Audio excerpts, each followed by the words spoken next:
ředitele školy, pana magistra Jaroslava Krváčka a třídní učitelku paní inženýrku Blanku Kožiškovou.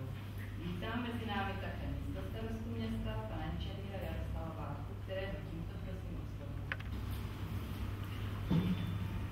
Milí maturanti, vážené paní profesorky, páni profesoři, vážení rodiče, vítám vás v historickém sále Hřické radnice. Sešli jsme se zde, abychom slavnostně předali maturitní vysvědčení studentům obchodní akademie. Tímto okamžikem, vážení studenti, završujete jednu z významných etap svého života. Zvládli jste ji úspěšně, právem se radujete a slavíte. Váš poslední krok na střední škole je však zároveň prvním vykročením do další, možná důležitější části vašeho života. Na cestě, po níž se vydáte, vás čeká spousta práce, okamžiku zodpovědného rozhodování, vítězství i porážek.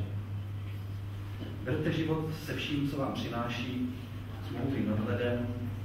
Snažte se, aby lidé z vašeho okolí měli vůbec vás vážit, kterou vám věnovali a bez níž byste tady dnes nestáli.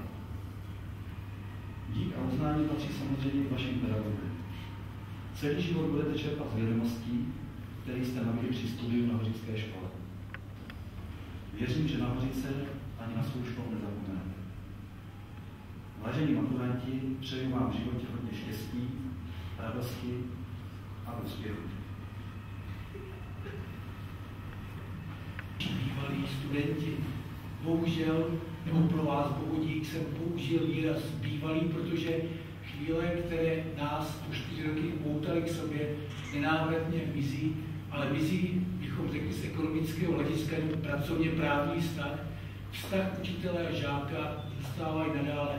Po celý náš život budete našimi žáky a my pro vás a naše milé paní kolegyně budou vašimi učitelkami.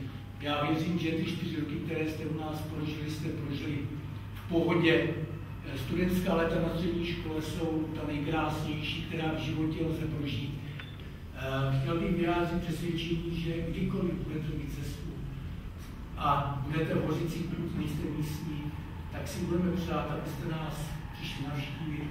My vás rádi uvidíme, rádi se zeptáme, co děláte, jak se máte a budeme se těšit z vašich úspěchů. Chtěl bych vám popřát do života, abyste se měli dobře, abyste byli zdraví a šťastní. Mějte se moc.